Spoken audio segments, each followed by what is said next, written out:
They found the letters buried beneath the floorboards of the Beaumont Plantation mansion in 1953, 103 years after they were written. Letters that should never have existed. Letters that spoke of a love that could get everyone involved killed. Letters that revealed the most dangerous secret in Mississippi, that sometimes the cruelest chains weren't made of iron, but of blood, law, and a society built on lies. This is the story those letters told. A story that will make you question everything you thought you knew about the Old South, about forbidden love, and about the impossible choices people made when their hearts refused to obey the rules of hatred. The inheritance of shame. The summer of 1847 arrived in Natchez, Mississippi like a fever that wouldn't break. The air hung thick and wet, clinging to skin like a second layer of clothing, and even the Mississippi River seemed to move slower, as if the heat had drained the will from everything living. But inside the Beaumont mansion, 23-year-old Thomas Beaumont felt a different kind of suffocation, the kind that came from inheriting not just wealth but the machinery of human misery that created it. Thomas had returned from 2 years at Harvard University a changed man, though he tried desperately to hide it. His father, Colonel Henry Beaumont, had sent him north to polish the rough edges off his plantation air, to give him the education befitting one of Mississippi's wealthiest cotton dynasties. But what the colonel hadn't anticipated was that his son would actually listen to those radical abolitionists, would read Thoreau and Emerson, would sit in lecture halls where professors spoke of human dignity as if it applied to all humans, not just the white ones. Now his father was dead, a sudden heart attack that left Thomas master of Belmont Plantation, its 3,000 acres, and its 247 enslaved people. 247 souls, whose lives he now owned as completely as he owned the china in his dining room or the horses in his stable. The thought made him physically ill, but what could he do? Freeing them would bankrupt the estate, make him a pariah among his neighbors, and likely get him, and them, killed by angry mobs who'd see emancipation as a threat to their entire way of life. So Thomas did what conflicted men throughout history have done. He tried to be a better master, as if there were such a thing. He reduced working hours, improved rations, refused to separate families, and never once raised a whip himself. He told himself these compromises made a difference, even as he knew, deep in his bones, that they were merely cosmetic changes to a system built on fundamental evil. It was on a Wednesday morning in June when everything changed. Thomas was in his study, reviewing accounts he could barely stand to read, profits calculated in human sweat and suffering, when his elderly housekeeper, Aunt Celia, knocked softly on the door. "Mr. Thomas, sir," she said, her voice careful and measured in the way enslaved people learned to speak around white folks. "There's been some trouble down in the quarters." Thomas looked up, immediate concern crossing his face. "What kind of trouble?" "It's Ezra's daughter, sir, the girl Sarah. She took a bad fever last night, and by morning—" Celia's voice faltered. "By morning she couldn't wake up proper. Her mama's beside herself." Thomas was on his feet immediately. This was one small mercy he could offer. Medical care, real medical care, not the folk remedies and prayers that were all most enslaved people ever received. "I'll fetch Dr. Willoughby immediately. Which cabin are they in?"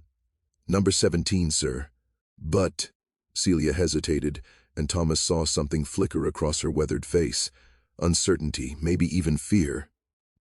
"Sir, her mama, she won't be able to pay for a doctor's visit, and some of the others are saying you might not want to spend the money on account of Sarah being a bit simple-minded, sir. Not much use in the fields." The casual brutality of the calculation struck Thomas like a physical blow. A human life weighed on the scales of economic utility. He felt rage rising in his throat, though he wasn't sure if it was directed at Celia for voicing such thoughts or at himself for being part of a system that made such calculations routine. "I'll pay for the doctor," Thomas said firmly. "And Celia, I want you to make something clear to everyone. As long as I'm master here, every person on this plantation gets medical care when they need it. Every person. Is that understood?" "Yes, sir," Celia said, but her eyes showed surprise and something else, a tiny, fragile flicker of hope that she was clearly afraid to trust. Thomas rode into town himself to fetch Dr. Willoughby. and by early afternoon they were standing in the dim, sweltering cabin where Sarah lay on a thin mattress, her small body shaking with fever. Her mother, a woman named Grace, knelt beside her, pressing a damp cloth to her daughter's forehead with hands that trembled. Thomas had seen Grace around the plantation, of course, a tall, striking woman in her late 20s with high cheekbones and eyes that seemed to hold entire universes of unspoken thoughts. But he'd never really looked at her before, never seen past the invisible barrier that slavery erected between people, the wall that said some humans were people and others were property. Now, watching her cradle her sick daughter with infinite tenderness, singing softly in a voice that cracked with fear and exhaustion, Thomas saw Grace as if for the first time. He saw the intelligence in her eyes, the fierce protective love in every gesture, the quiet dignity she maintained even in the most undignified of circumstances. Dr. Willoughby examined Sarah with the detached efficiency of his profession. "Typhoid fever," he pronounced finally. "It's spreading through the slave quarters in half the plantations around here. Comes from the bad water, most likely." "What can be done?" Grace asked, her voice barely above a whisper, but carrying the weight of desperate hope. The doctor glanced at Thomas, as if seeking permission to address her directly. When Thomas nodded, he turned back to Grace. "Keep her cool, get as much clean water in her as you can manage, and pray. That's about all there is for it. Some survive, some don't." After the doctor left, Thomas found himself unable to walk away. He stood awkwardly in the doorway of the cabin, watching Grace tend to her daughter with a devotion that put his own superficial reforms to shame. What good were slightly better rations when children drank contaminated water? What good were shorter work hours when families lived in cramped, poorly ventilated cabins that bred disease? "Sir?" Grace's voice pulled him from his thoughts. "Thank you for bringing the doctor. I know it costs money, and Sarah, Grace's voice broke, and she had to gather herself before continuing. "She ain't what folks call productive, but she's my heart. She's my whole heart." Thomas felt something crack inside his chest. "Where's her father?" he asked, then immediately regretted the question when he saw Grace's face close up, all the animation draining from it. "Sarah's daddy was sold off 3 years ago," Grace said flatly, her voice now stripped of all emotion, a protective mechanism Thomas would later come to recognize. "Old Master Beaumont, your father, sir. He needed cash for some debts. Sold 12 people down to Louisiana. Ezra was among them. Never heard from him since." The casual cruelty of it staggered Thomas. His own father had torn this family apart for money, had sold a man away from his wife and child the way you might sell a piece of furniture. And somewhere in a ledger in his study, that transaction was probably recorded with perfect clarity, a profit line in neat handwriting, with no space for recording the screams, the grief, the little girl who would grow up without her father. "I'm sorry," Thomas said, and he knew how inadequate the words were, how they couldn't possibly bridge the chasm between them. Grace looked at him with an expression he couldn't quite read. "Sorry don't bring him back, sir. Sorry don't change what is. But I thank you for the doctor all the same." Over the next 2 weeks, Thomas found himself visiting Cabin 17 more often than any plantation owner should. He told himself he was just checking on Sarah's progress, and indeed, the little girl did slowly recover, her fever breaking after a week of desperate nursing. But the truth was more complicated. He found himself drawn to Grace in a way that terrified him, fascinated by her quick intelligence, moved by her strength, captivated by the brief moments when she let her guard down and he could see the full, complex person behind the mask she wore for survival. Grace, for her part, was deeply suspicious of Thomas's attention. She'd seen enough of white men's interest in enslaved women to know where it usually led, to violence, violation, and children born into slavery who carried their rapist features. She kept their conversations brief and formal, never quite meeting his eyes, always maintaining the careful deference that kept black people alive in Mississippi. But slowly, carefully, something shifted between them. It started with books. Thomas discovered that Grace could read, taught secretly by a previous mistress's daughter before such education became illegal. When he mentioned he was reading Dante's Inferno, Grace quoted a passage from memory, stunning them both into silence. "How do you know that?" Thomas asked. "Miss Elizabeth used to read to me," Grace said quietly. Before your father found out and had her father send her to school in Charleston. I remember most of what she read. Got nowhere else to keep it but in my head. Thomas began bringing her books, carefully, secretly, slipping them to her wrapped in cloth, hidden in baskets of sewing supplies. They would discuss them in brief, stolen conversations when he visited to check on Sarah, speaking in low voices about Wordsworth and Shakespeare, about philosophy and poetry, about ideas that existed in a realm far removed from the brutal reality of their daily lives. It was dangerous. They both knew it. A slave owner and an enslaved woman, meeting privately, sharing books. It looked like exactly what it was forbidden to be. But it was also the most alive Thomas had felt since returning to Mississippi. In Grace's presence, he could speak honestly about his doubts, his horror at the system he'd inherited, his desperate desire to find some way out of the moral trap he was caught in. And Grace, despite every instinct telling her to protect herself, found herself responding to Thomas's evident sincerity. He wasn't like other white men she'd known. He listened when she spoke, genuinely listened, as if her thoughts mattered.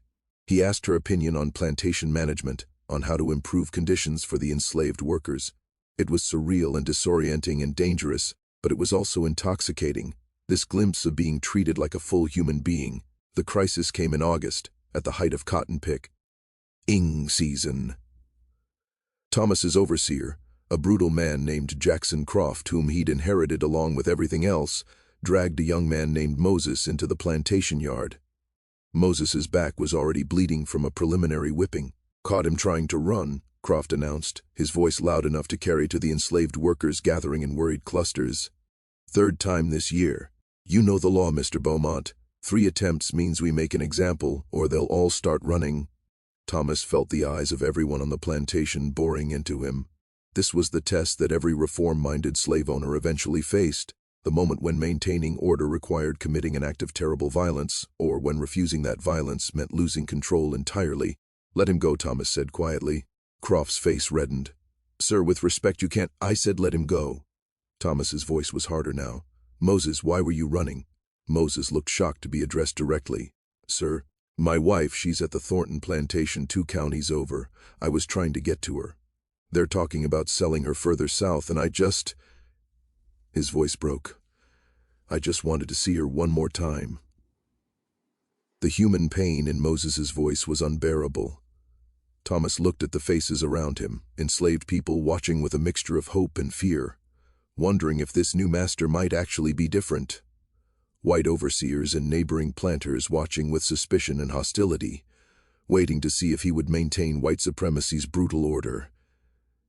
In that moment, Thomas understood with perfect clarity that there was no middle path, no way to be a good slave owner. E-system itself was the problem, and his participation in it, no matter how reluctant or reformed, made him complicit in its evil. Moses will not be whipped, Thomas announced, and I'll write to Thornton about purchasing his wife, bringing her here.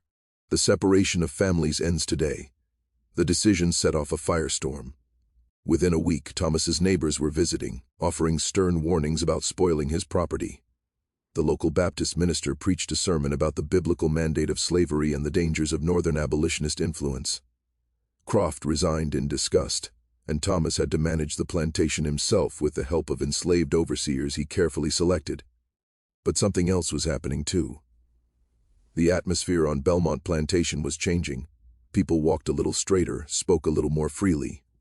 Production didn't decline, as the neighboring planters had predicted. It actually improved, because people working for hope of family reunification worked harder than people working under the lash. And through it all, Thomas found himself turning to Grace, for advice, for perspective, for the grounding presence of someone who understood both the horror of the system and the complexity of trying to survive within it. Late one evening in September, as fireflies danced in the darkness beyond the quarters, Thomas sat on the steps of cabin 17, watching Grace shell peas by lamplight. Sarah was asleep inside, her health finally fully restored. "What you're doing," Grace said softly, not looking up from her work. "It's dangerous. For you and for us." "I know," Thomas said. "White folks around here, they're getting angry, saying why, or stirring up trouble, putting ideas in people's heads. What kind of ideas? That they're human beings? That families shouldn't be torn apart? Grace's hand stilled. She looked at him directly for the first time in weeks. Yes, exactly those ideas. Those are the dangerous ones. Because once people start believing them, the whole world these white folks built comes crashing down. Maybe it should, Thomas said quietly. The air between them seemed to thicken. Grace set down her bowl and stood, moving to the doorway where Thomas sat. The lamplight caught her face, highlighting the intelligence in her eyes, the strength in the set of her jaw. "Master Thomas, don't call me that," he said suddenly. "Please, my name is just Thomas." "I can't call you just Thomas," Grace said, but her voice was gentle. "You know I can't. That word in my mouth could get me killed." "Then what can I be to you?" Thomas asked, and in that question hung everything unspoken between them, all the conversations that had stretched longer than necessary, all the glances that had lasted a moment too long, all the dangerous feelings growing in the impossible space where a white man and an enslaved black woman should never have been able to meet as equals. Grace was quiet for a long moment. When she spoke, her voice was barely audible. "You can be the man who's trying to do right in a world built on wrong. That's more than most. But Thomas..." She paused, and he saw tears gathering in her eyes. "This thing between us, whatever it is, it can't be. You know that, don't you? It can't ever be." "Why not?" Thomas demanded, even though he knew the answer. "Because I'm not free," Grace said simply. "And until I am, anything between us is just another version of what white men have been taking from black women since the first slave ship landed. You might have good intentions, but I still can't say no to you. Not really. Not when you own me." The truth of her words hit Thomas like cold water. He'd been so caught up in his own feelings, in the novelty of finding intellectual and emotional connection with Grace, that he'd failed to see the fundamental power imbalance that made any relationship between them inherently coercive. "You're right," he said, his voice thick with shame. "I'm sorry. I'll leave you alone." But as he stood to go, Grace reached out and touched his hand, briefly, so briefly it might have been an accident. "I didn't say I wanted you to leave me alone," she whispered. "I just said it can't be. Those are two different things." And in that contradiction lay the impossible truth of their situation, two people drawn to each other across a divide that society had declared unbridgeable, caught between the reality of what was and the dream of what might be if the world were different. Thomas walked back to the mansion that night, understanding that he had reached a point of no return. He couldn't go back to being the comfortable, conflicted master trying to reform slavery from within. Grace had shown him the essential truth. The system itself was unreformable. The only moral choice was to tear it down entirely. But how, and at what cost? Those questions would haunt him through the sleepless nights ahead, as he began to formulate a plan so dangerous, so radical, that it would either liberate everyone on Belmont Plantation or destroy them all. The price of freedom. The plan took shape slowly over the autumn of 1847, in whispered conversations, in the darkest hours of night, in coded letters to Northern abolitionists whose addresses Thomas obtained through sympathetic college friends, in careful calculations of finances and logistics that kept him awake until dawn. Thomas was going to free them all. Every enslaved person on Belmont Plantation. But he couldn't just manumit them and leave them to face the violence of enraged white neighbors. He had to get them north, to free states, and provide them with enough resources to actually build new lives. It would cost him everything. His entire inheritance would have to be liquidated, land sold, possessions auctioned, the family name destroyed. He would become an outcast, possibly face criminal charges for helping enslaved people escape. But the alternative, continuing to participate in their bondage, had become morally impossible. Grace was the first person he told about the plan, and her reaction was not what he expected. "You can't," she said flatly, her face going pale in the lamplight of his study where they'd been meeting, more frequently now, the danger making them reckless. "Thomas, they'll kill you, and us. You think the other planters will just let you free 247 people? That's 247 examples of black folks claiming their own humanity. They'll see it as a threat to every plantation in Mississippi." "I know the risks," Thomas said. "But Grace, I can't keep owning you, owning anyone. It's destroying my soul." "Your soul?" Grace's laugh was bitter. What about our lives? You want to feel good about yourself, so we're going to risk all our lives? Because if this plan fails, everyone on this plantation will pay the price. They'll be sold south as punishment. Worked to death in the sugar fields. Is your clear conscience worth that? The accusation stung because it carried truth. Was this about freeing the enslaved people or freeing himself from guilt? Thomas forced himself to examine his own motivations honestly. You're right to question me, he said finally. But Grace, I've thought about this.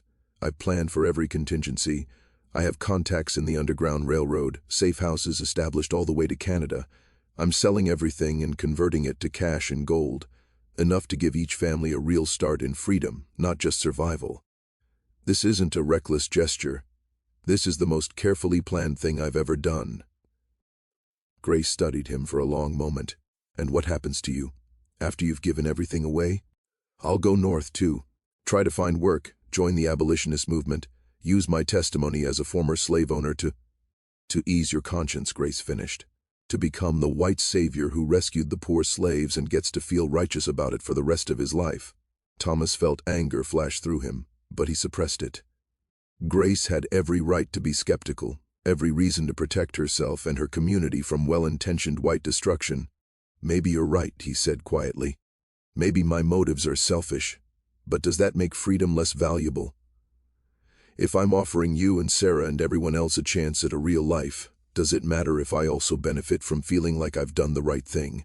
Grace was silent for a long time, her fingers tracing patterns on the arm of her chair. When she finally spoke, her voice was softer. I need to talk to the others. This can't be just your decision or even mine. Everyone on this plantation has a stake in this, and they deserve a say. Over the next weeks, Grace became Thomas's liaison to the enslaved community, feeling out opinions, assessing who could be trusted with the dangerous secret. What emerged was more complex than Thomas had anticipated. Some people were eager to flee, willing to risk everything for freedom. Others were terrified. They'd heard horror stories of failed escapes, of people caught and tortured, of families separated forever when some escaped and others were recaptured. An elderly man named Solomon, who'd spent 70 years in bondage, spoke for many when he said, I don't know nothing but Mississippi. How I'm supposed to make a life in some place I ain't never seen, doing work I don't know how to do. Here at least I know what to expect. Thomas understood then that freedom wasn't a simple gift he could bestow. For people who'd spent their entire lives under the crushing weight of slavery, the prospect of autonomy could be as terrifying as it was appealing. They'd been systematically denied education, opportunities to develop skills beyond plantation labor, even basic decision-making authority over their own lives. Offering them freedom without preparation was like pushing someone who'd never swum into deep water and expecting them to thrive. So the plan evolved. It would be voluntary. Only those who wanted to leave would go, and Thomas would help the others find situations, on plantations, where they might have better treatment, or he would try to negotiate terms that gave them more autonomy even within the system. It wasn't perfect, but it honored their agency in a way that his original plan hadn't. As winter approached, Thomas began systematically selling off Belmont's assets. He claimed he was modernizing, consolidating, following new agricultural strategies he'd learned up north. His neighbors found it eccentric, but not necessarily suspicious. Wealthy young men often had strange ideas fresh from university. The money went into carefully hidden accounts and physical gold, stored in locations only he and Grace knew about. He established contacts with Underground Railroad conductors in Memphis and continued north. He purchased wagon teams and supplies under assumed names. Every detail had to be perfect because there would be no second chance. Through all of this, his relationship with Grace deepened in ways that both frightened and exhilarated them both. They were falling in love. There was no other word for it, but the circumstances made that love agonizing rather than joyful. Every conversation carried the weight of potential goodbye. Every touch, and they were careful to keep touches rare and fleeting, carried the electricity of forbidden desire and the sorrow of impossibility. If we make it north, Thomas said one night, if we actually get to Canada where you'd be truly free, could we have a life together then? Could you ever see me as anything other than the man who once owned you? Grace's eyes filled with tears. "I don't know," she said honestly. "I love you, Thomas. God help me, I do. But I don't know if I can ever fully separate my feelings for you from the reality of why were to me. How do I know my love is real and not just survival instinct? How do you know you love me and not just the idea of redemption through me?" These were questions without easy answers, and they both knew it. But they also knew they would rather face those questions in freedom than never have the chance to answer them at all. The night they chose for the escape was March 15, 1848, a moonless night in early spring when the rivers would be passable, but the roads not yet crowded with summer traffic. 137 people had chosen to flee north. The others had selected different plantations where Thomas had negotiated their transfer, using the last of his family connections to secure promises of better treatment. The goodbyes the day before departure were devastating. Families were being separated again, but this time by choice. Some members choosing freedom's risks, others choosing the devil they knew. Sarah, now 9 years old and fully recovered from her fever, clung to elderly Aunt Celia, who was too frail to make the journey. "You be good, baby girl," Celia whispered. "You read them books your mama taught you. You make something of yourself in that free land." The escape itself was a masterpiece of planning and a nightmare of execution. They traveled in groups of 10 to 15, spacing their departures by hours to avoid suspicion, each group led by someone who'd memorized the route and the safe house locations. Thomas had paid off several conductors handsomely and threatened others with exposure of their own illegal activities. He was learning that sometimes you had to fight dirty to do good. Grace and Sarah traveled in the third group, Wit H. Thomas accompanying them. They moved through swamps and forests, avoiding roads where possible, traveling mostly at night. Sarah, frightened and exhausted, rarely complained, sensing somehow that this journey required courage she'd never been asked to summon before. On the fourth night, disaster struck. A group traveling ahead of them was spotted by a patrol of slave catchers, bounty hunters who made their living capturing escaped enslaved people. Gunfire erupted in the darkness. 2 people were killed, 3 captured, the rest scattered into the swamps. Thomas, Grace, and Sarah huddled in the hollow of a massive cypress tree, listening to the sounds of pursuit crashing through the underbrush nearby. Sarah whimpered, and Grace clamped a hand over her daughter's mouth, her own eyes wide with terror. "If they find us," Thomas whispered, "I'll say I'm bringing you back, that you tried to run and I'm returning you to the plantation. They won't question a white man with enslaved people." "And then what?" Grace hissed back. "We just go back to being property? After all this?" "Then I'll find another way," Thomas insisted. "But I won't let them kill you or take Sarah. I won't." But they weren't caught that night. The patrol moved past their hiding place, and by dawn they were able to connect with another group of escapees who'd successfully evaded capture. The loss of those who'd been killed or captured weighed heavily on everyone, but turning back wasn't an option. They could only move forward and hope that somehow those sacrifices wouldn't be in vain. The journey took 3 weeks. 3 weeks of constant fear, of close calls and narrow escapes, of sleeping in barns and abandoned buildings, of hunger and exhaustion, and the ever-present terror of being caught. But gradually, they moved north through Tennessee, into Kentucky, and finally across the Ohio River into free territory. The moment they crossed that river, everything changed. The freed people, Thomas tried to train himself to think of them that way, not as his people anymore, wept and prayed and sang. Some fell to their knees and kissed the ground. Others stood in stunned silence, as if unable to believe that freedom could be real. Grace stood at the riverbank, holding Sarah close, tears streaming down her face. Thomas watched her from a distance, understanding that this moment belonged to her and the others, not to him. He was an observer now, a helper perhaps, but no longer the center of their story. The final leg of the journey took them to Canada, to a settlement of free black people who'd established a thriving community in Ontario. Thomas used the last of his converted wealth to purchase land and supplies for the families, helping them establish farms and workshops. His role was shifting from master to ally, and he struggled with the adjustment. He'd spent his whole life with clear authority, and now he had to learn to listen, to support without controlling, to help without expecting gratitude or deference. Grace and Sarah settled into a small house on the outskirts of the settlement. Grace found work as a teacher, her illegal literacy finally an asset rather than a crime. Sarah bloomed in freedom, her simple-mindedness, which Thomas suspected had always been more about trauma and survival than actual mental limitation, giving way to a curious, engaged intelligence. For months, Thomas and Grace circled each other awkwardly. They were no longer master and enslaved woman, but they didn't yet know how to be anything else. The other freed people watched their interactions with a mixture of curiosity and suspicion. Some thought Grace should have nothing to do with Thomas, that his very presence was a reminder of trauma. Others saw genuine love between them and believed everyone deserved a chance at happiness after suffering. It was Sarah who finally forced the issue. One evening in autumn, nearly a year after they'd arrived in Canada, she marched up to Thomas's small rented room and knocked firmly on the door. "Mr. Thomas," she said when he answered, her young voice filled with remarkable authority, "you need to stop being scared and go talk to my mama properly." Thomas couldn't help but smile. "Is that so?" "Yes, sir. She loves you, and you love her, and all this tiptoeing around is making everybody nervous. My mama's been through too much to waste time being scared of happiness, and so have you." Out of the mouths of babes, Thomas thought. "You're right, Sarah. You're absolutely right." That evening he walked to Grace's house and knocked on her door. When she answered, he said simply, "I love you.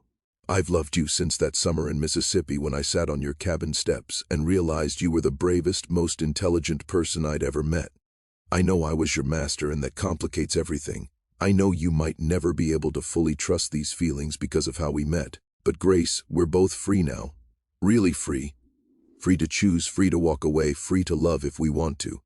And I'm choosing to love you, if you'll have me." Grace looked at him for a long moment, her expression unreadable. Then she stepped outside, closing the door behind her.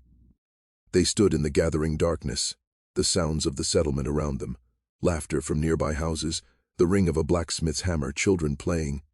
"I spent my whole life having choices made for me," Grace said finally. "Where to live, what to do, who to be. Even my body wasn't my own. So when you ask if I'll have you, Thomas, you need to understand something. I'm choosing you because I want to, not because I have to, or because you gave me freedom or any other reason except that I want to. Is that clear?" "Perfectly clear," Thomas said, his heart hammering in his chest. "Then yes," Grace said, and smiled, a full, genuine smile that transformed her entire face. "Yes, I'll have you. God help us both, but yes." They married in the spring of 1849, in a ceremony attended by the entire settlement. It wasn't legal back in Mississippi. Interracial marriage was forbidden. But in Canada they could stand before their community and publicly commit to building a life together. The years that followed weren't easy. Thomas struggled to find his purpose in this new world, eventually joining the abolitionist movement and using his testimony to convince other Southerners of slavery's evil. His work took him on speaking tours where audiences wanted to hear about his dramatic conversion and heroic rescue, narratives that made him deeply uncomfortable because they centered him rather than the people who'd suffered under slavery. Grace kept him honest, kept him humble.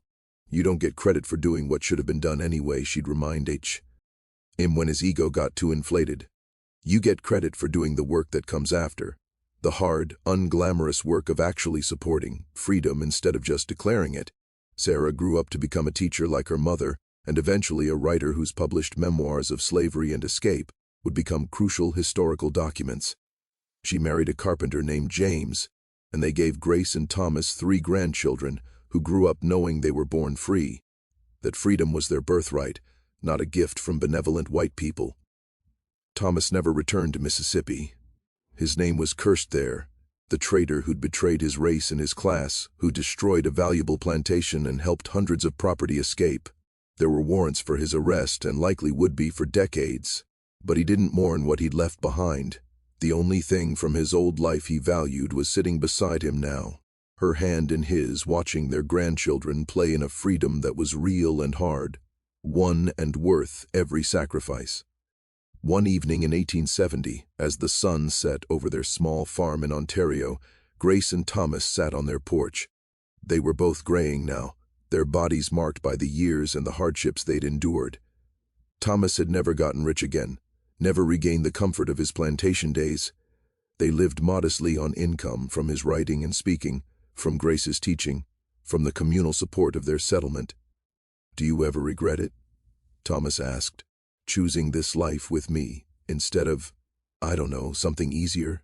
Grace laughed, that full-throated laugh he'd first heard when she'd recovered from her shock at freedom and learned to fey joy again. "Easier?